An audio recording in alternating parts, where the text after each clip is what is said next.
Alimento Matinal. Convido você para juntos meditarmos na palavra do Senhor nosso Deus. Abra sua Bíblia nesta manhã, se você tiver esta possibilidade.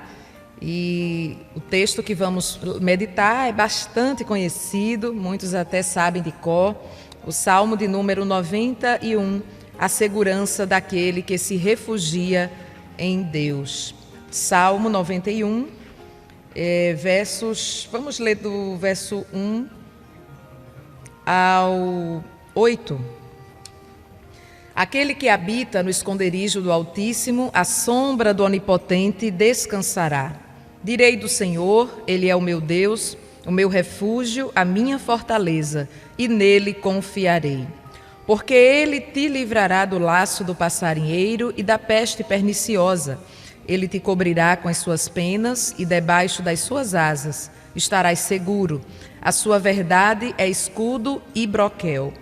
Não temerás espanto noturno, nem seta que voe de dia, nem peste que ande na escuridão, nem mortandade que assole ao meio-dia. 1.000 cairão ao teu lado e 10.000 à tua direita, mas tu não serás atingido.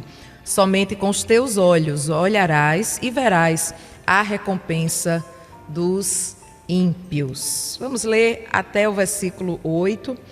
Este é um salmo bastante conhecido que fala da segurança daquele que se refugia em Deus.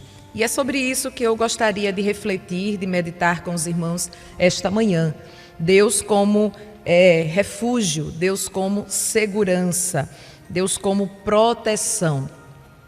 E este é o Deus a quem nós servimos, né? O mesmo Deus do salmista, que tinha na sua mente de forma tão clara esta função de Deus como protetor do seu povo, como guarda fiel do seu povo. E ele já inicia dizendo que aquele que habita, que vive no esconderijo do Altíssimo, à sombra do Onipotente descansará. E as pessoas todos nós, quando nos sentimos ameaçados por qualquer que seja o tipo de perigo, não é? Físico, natural ou até humano, o perigo humano que eu falo, né? Pessoas que ameaçam muitas vezes outros das mais variadas formas. Enfim, seja qual for o tipo de perigo ou de ameaça a que esta pessoa esteja submetida, ela vai procurar um abrigo, ela vai procurar um refúgio. Quando as pessoas se sentem ameaçadas, as pessoas procuram proteção. As pessoas procuram proteções antigamente, né? Em rios, em cavernas, em florestas, fortalezas. Existiam inclusive as cidades de refúgio, né? Que o próprio Deus mandou que fossem construídas para que pudessem abrigar aquelas pessoas que estiverem sendo perseguidas, ameaçadas, sofrendo risco de vida.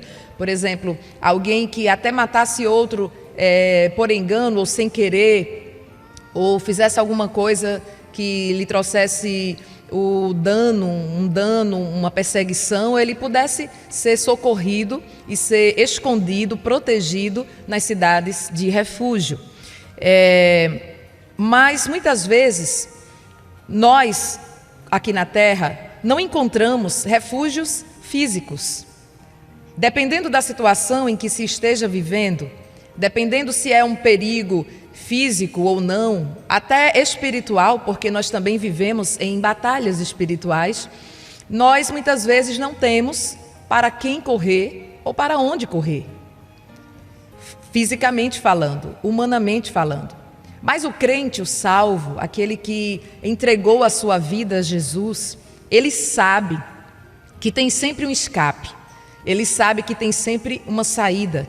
E é para este lugar de refúgio, para este lugar seguro, que o crente deve ir primeiro. Porque às vezes surge uma dificuldade, uma angústia, uma ameaça, e às vezes procura-se apoio logo por aqui, não é? Bate-se em várias portas, vai em busca de algumas pessoas que possam oferecer esta proteção, e só em último caso é que apelam para o Senhor. Mas Deus, ele tem que ser lembrado primeiro. Deus é o refúgio, é a figura de proteção do seu povo. E Ele faz questão de deixar isso claro na sua palavra em vários lugares, né? O livro dos Salmos, ele é muito rico nisto, em mostrar o Senhor como sendo a defesa, como sendo a proteção. E o Salmo 91 é rico sobre este assunto, tanto que alguns, de forma errônea, até escolheram, selecionaram o Salmo 91 e o transformaram praticamente num objeto místico, né? Num amuleto. E imaginam que pelo fato de deixarem a Bíblia aberta na sala ou a cabeceira da cama, no Salmo 91 estarão protegidos.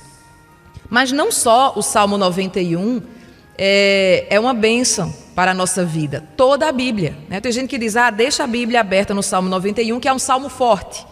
Mas toda a Bíblia é forte. O Salmo 1 é forte, o Salmo 10 é forte, Gênesis, Apocalipse, toda a Escritura, ela é igualmente poderosa, tanto aqueles trechos que nos exortam, quanto aqueles textos que nos corrigem, que nos confortam, que nos ensinam, né? Toda a palavra de Deus, ela é poderosa em si mesmo. E o Salmo 91, ele foi escrito não com esta finalidade de ser um objeto místico, um amuleto que você vai colar o Salmo 91 na porta do seu quarto, né? Ou colocar até um adesivo no seu carro ou na sua porta, pode até colocar por achar bonito, mas não que aquilo vai te garantir a segurança que você precisa, né? Guardado por anjos ou guardado no esconderijo do Altíssimo.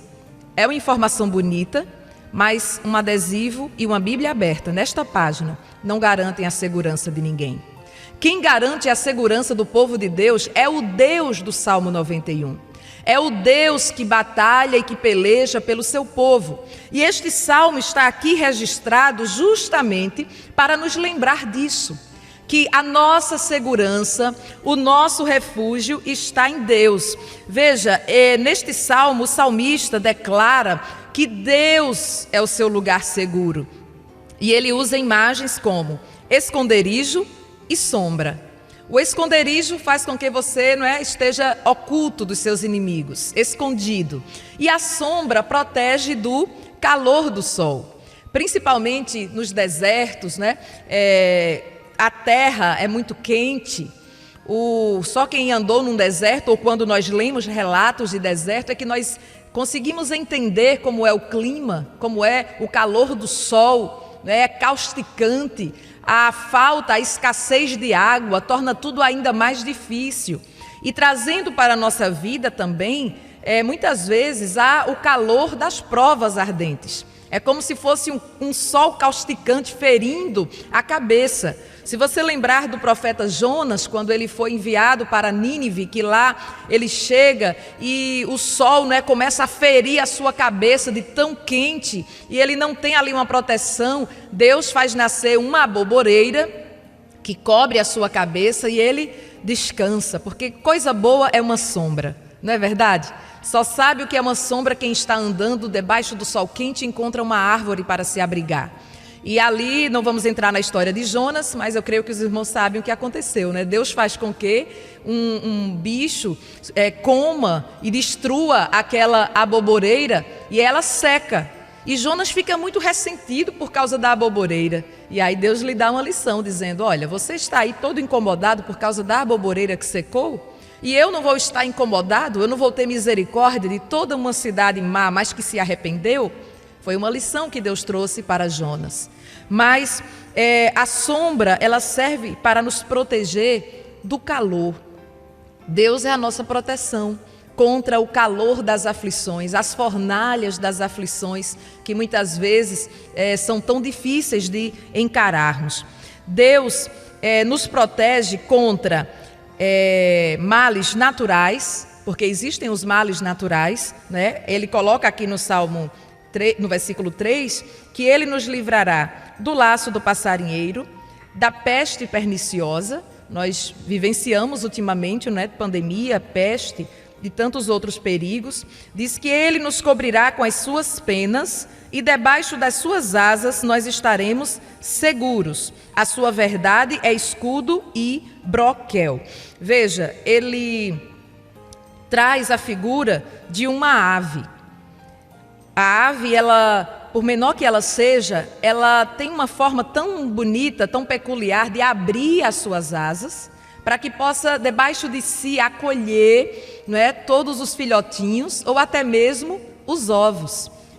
Fala-se que há uma ave, se eu não me engano, é o avestruz, que ele pode estar a quilômetros do ninho, mas se ele perceber chuva, ele consegue rapidamente voltar para o ninho para proteger os seus ovos do frio, da água fria.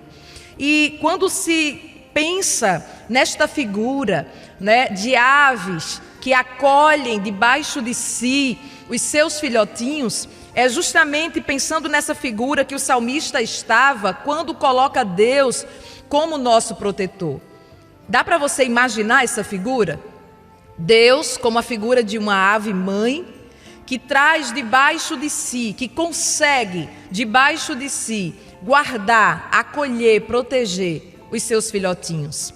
Você consegue se sentir protegido por este Deus? O texto fala de escudo, que Deus é escudo e que Deus é broquel. Broquel é um escudo menor, um escudo pequeno.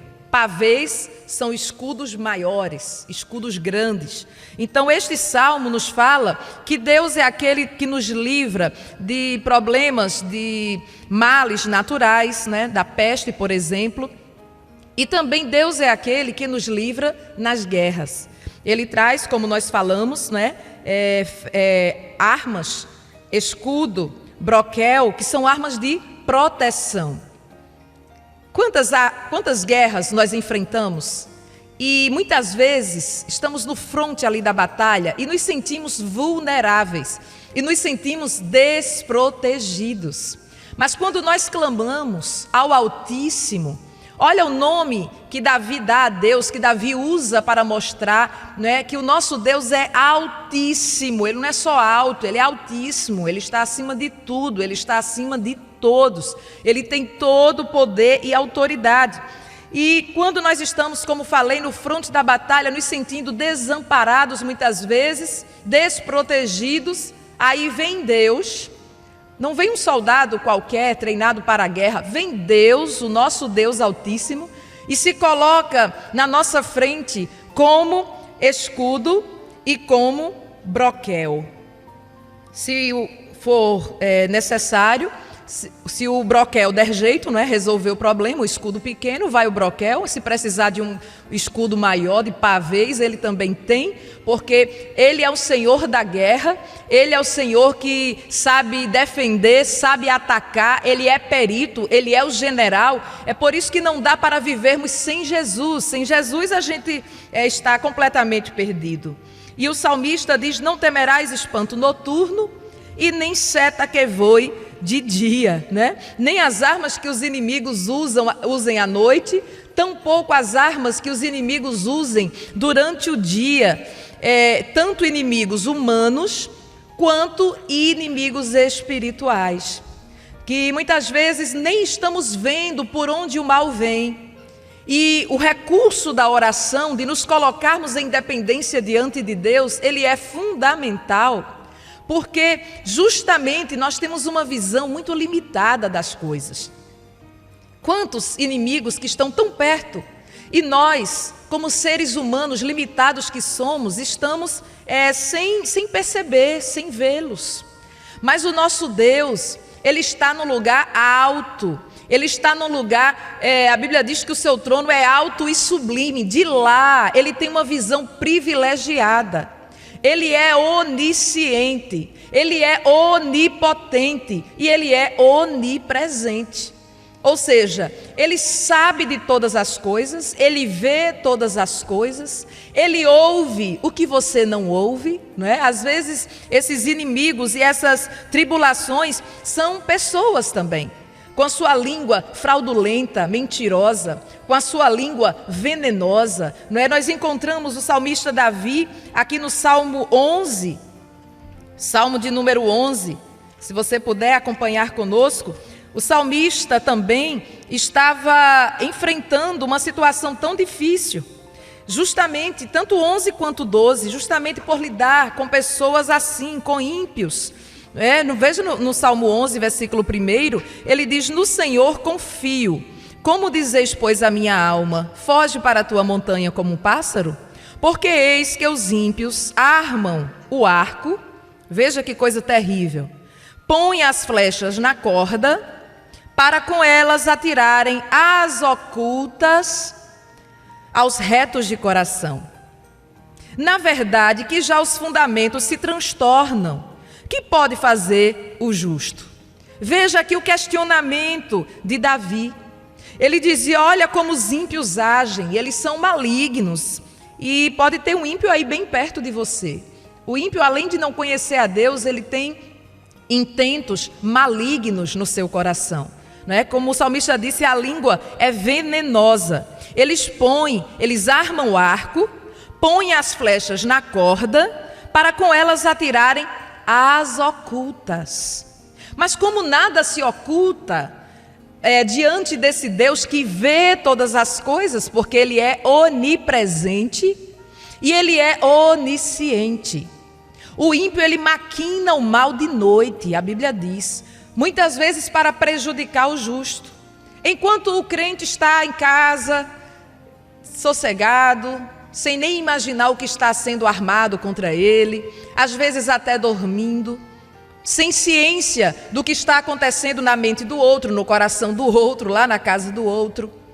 Mas quantas vezes o Espírito Santo nos leva a orar? Eu não sei se você já teve esta experiência de estar até fazendo os seus afazeres em casa e de repente o Espírito Santo lhe inquietar para orar, para buscar a Deus.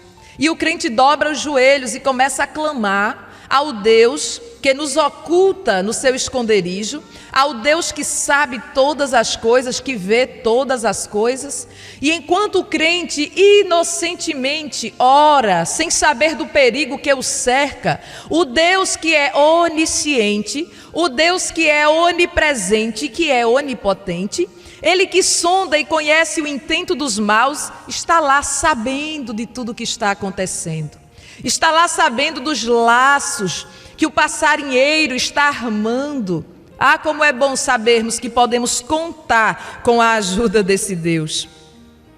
O salmista dizia no versículo 3 que os fundamentos se transtornam. E o que pode fazer o justo? E esse versículo cai como uma luva na nossa realidade. Que sociedade difícil nós estamos enfrentando.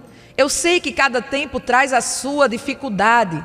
Nós não vivemos mal e só hoje, a todo tempo teve o seu mal, não é? Teve a sua dificuldade, mas hoje, a cada dia que passa, nós vemos homens tramando intentos maus, nós vemos os fundamentos se transtornando, nós vemos homens ímpios que desconhecem a Deus, tentando desfazer os alicerces, os fundamentos, e muitas vezes o crente, ele fica meio atordoado no meio de tudo isso. Davi se sentiu assim e recebeu um conselho que está descrito no versículo 1.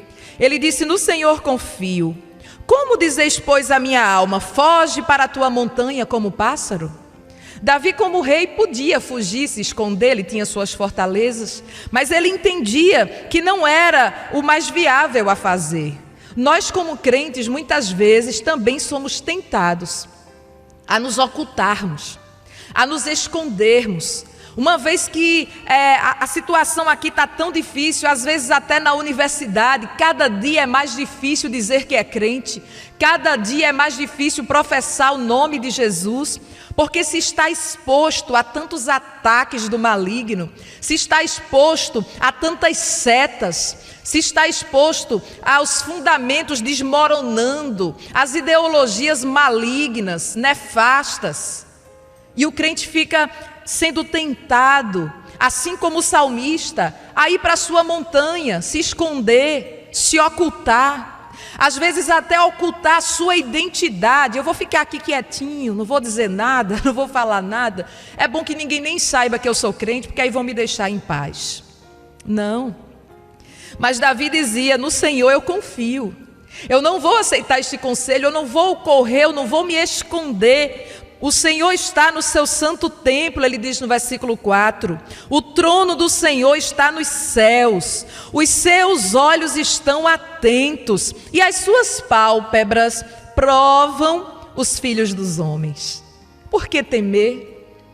Mesmo que o ímpio arme o seu arco, coloque flecha na corda e fique à espreita, às ocultas, para destruir o justo, o justo não precisa se esconder lá nas montanhas, não, ele tem que buscar o Deus grande e poderoso, que é escudo, que é refúgio. E o salmista, com muita fé, porque ele confiava no Senhor, ele dizia: o Senhor está no seu templo, o trono do Senhor está nos céus, não está aqui embaixo no meio desta confusão.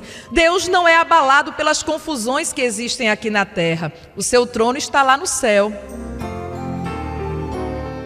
E ele continua dizendo: os olhos dele estão atentos. Como é bom sabermos que, tão pequenos que somos, mas que temos um Deus que é tão grande, um Deus que é tão poderoso e que está atento. Quando fala de Deus estar atento, eu me lembro da trajetória do povo de Deus lá no livro do Êxodo. Se você for lá para o livro do Êxodo, o segundo livro da Bíblia, capítulo 3, versículo 7, olha que coisa linda. Deus fala com Moisés no meio da sarça ardente. Versículo 6. Disse mais: eu sou o Deus de teu pai, o Deus de Abraão, o Deus de Isaque e o Deus de Jacó. E Moisés, ouvindo aquela voz tão poderosa, encobriu o seu rosto, porque temeu olhar para Deus. Mas Deus fala. E olha o que o Senhor diz: tenho visto atentamente a aflição do meu povo que está no Egito, e tenho ouvido o seu clamor por causa dos seus exatores, porque conheci as suas dores. Aleluia! O Deus que estava vendo, e ele não estava apenas vendo de qualquer jeito, como a gente olha às vezes, não é? Às vezes até alguém nos mostra algo, a gente olha, nem consegue prestar atenção nos detalhes. Às vezes porque estamos apressados, às vezes porque falta interesse mesmo. Aleluia! Mas quando se trata do povo de Deus, Deus está sempre interessado. Nós somos a nação escolhida de Deus, povo do Senhor, chamado das trevas para a sua maravilhosa luz. Nós somos o bichinho de Jacó, o povozinho de Israel, mas é ao povozinho de Israel que ele dizia sempre: não temas. Aleluia! Você é amado, você foi comprado por bom preço. Talvez você não desfrute de uma posição de prestígio na sociedade. Talvez você nem tenha um nível superior ou um anel no dedo. Talvez você nem saiba se expressar tão bem. Talvez você não more numa avenida famosa da cidade, mas você é meu. E eu zelo pelos meus, eu cuido dos meus e eu vejo atentamente. Glória a Deus, é assim que Deus está olhando para você e para mim nesta manhã. O povo está lá sendo afligido por um homem mau, o povo está lá na escravidão, mas eles começam a clamar ao Deus que tudo pode, ao Deus que havia permitido aquela situação, porque Deus permite muitas situações em nossa vida. Não pense que abrindo a Bíblia no Salmo 91, você está isento muitas vezes de dores, de enfermidades, até de um acidente. Crente também padece, crente até morre. A diferença é que quando ele parte, ele vai com o passaporte carimbado para o céu. Se você vê lá em Hebreus, lá como falamos na galeria dos heróis da fé, eu vou voltar aqui ainda para Êxodo, mas eu lembrei de Hebreus, no capítulo 11, você vê o relato daqueles homens e mulheres de Deus que viveram pela fé, e a fé fala de confiança no Senhor. Eles conheciam bem esta verdade de que o escudo do crente é Deus, de que a defesa do crente é Deus. Mas quando nós lemos o versículo 34, o versículo 34 fala de livramento. Ele diz que pela fé 33. Venceram reinos, praticaram justiça, alcançaram promessas, fecharam as bocas dos leões, apagaram a força do fogo, escaparam do fio da espada, da fraqueza tiraram forças, na batalha se esforçaram, puseram em fugida os exércitos dos estranhos. Olha quantos livramentos. Aqueles que estavam condenados a morrer porque foram jogados numa fornalha, não morreram. O quarto homem chegou lá. Eles escaparam do fio da espada. Raabe, por exemplo, e sua família, com o fio de escarlate pendurado lá na sua casa, escapou do fio da espada na destruição de Jericó, e tantos outros. Mas quando nós vamos para o versículo 35, olha o que está escrito: as mulheres receberam pela ressurreição os seus mortos. Aí já muda aqui o cenário. Uns foram torturados, não aceitando o seu livramento para alcançarem uma melhor ressurreição. Olha o versículo 36. E outros experimentaram escárnios e açoites e até cadeias e prisões. E olha o mais dramático ainda, 37. Aleluia. Foram apedrejados, cerrados, tentados, mortos a fio de espada, andaram vestidos de peles de ovelhas e de cabras, desamparados, aflitos e maltratados. Homens dos quais o mundo não era digno, errantes pelos desertos e montes e pelas covas e cavernas da terra. Ora, mas eles não serviam ao mesmo Deus? Eles não viviam igualmente pela fé? Mas nós servimos a um Deus que tem propósito naquilo que Ele faz. Deus tem propósitos diferentes. Enquanto uns receberam livramentos, escaparam do fio da espada, outros, servos de Deus, foram apedrejados, foram cerrados, mortos ao fio da espada. É assim o nosso Deus. Quem poderá entender a mente do Senhor? É por isso que não murmure, não blasfeme. Nós tivemos uma pandemia, ainda estamos nela, mas graças a Deus, de forma mais leve. Mas quantos servos de Deus que se foram? E outros que estavam à beira da morte, o Senhor desceu o livramento, a cura, e estão contando a história. É Deus quem decide o final. Mas seja qual for a situação, Ele está conosco. Aleluia. O Salmo 91 e outras passagens que falam de livramento não estão nos dizendo que nenhum de nós vamos padecer nenhum mal, que o crente não enfrenta mais dores, enfermidade, morte. Não, este salmo está aqui para nos lembrar de quem é o controle. Este salmo está aqui para nos dizer que Ele é onipotente, que Ele tem um esconderijo, que se Ele não permitir, ninguém nos acha, o inimigo não nos alcança. É Deus que é o guarda fiel do teu povo. Você pode ter o melhor cadeado, a melhor porta, o melhor muro, o melhor segurança, o melhor carro blindado, mas a segurança do crente é Deus, o refúgio do crente é Deus, e este Deus está olhando atentamente. E eu finalizo voltando aqui para Êxodo, aleluia. Tira a preocupação do teu coração nesta manhã e confia neste Deus. E diga a Ele: Senhor, eu creio, eu confio que Tu estás vendo tudo, que tudo está debaixo do Teu controle, que nada vai acontecer sem a Tua permissão. E se o Senhor permitir, o Senhor tem um propósito mais elevado, que eu não consigo alcançar, que eu não consigo compreender, mas a mim basta-me confiar que o Senhor faz sempre o melhor. Aleluia. O Senhor está vendo atentamente. Eu vou reler o versículo 7 para finalizarmos. Deus disse a Moisés: tenho visto, Moisés. Você pensa que toda esta perseguição, toda esta situação difícil está alheia ao meu olhar? Ah, Deus, e por que estamos sendo tão oprimidos? Por que o povo está sofrendo tanto? Mas eu estou vendo, Moisés. Eu estou contemplando, Moisés. Eu tenho o meu tempo de agir, eu tenho o meu tempo de me levantar, eu tenho o meu tempo de descer e de fazer. Aleluia. Ele é soberano em qualquer que seja a situação. Ele diz: tenho visto atentamente, eu estou observando cada detalhe. Eu estou vendo até o coração de Faraó, a mente de Faraó, o intento mal do coração dele. Eu tenho visto tudo atentamente.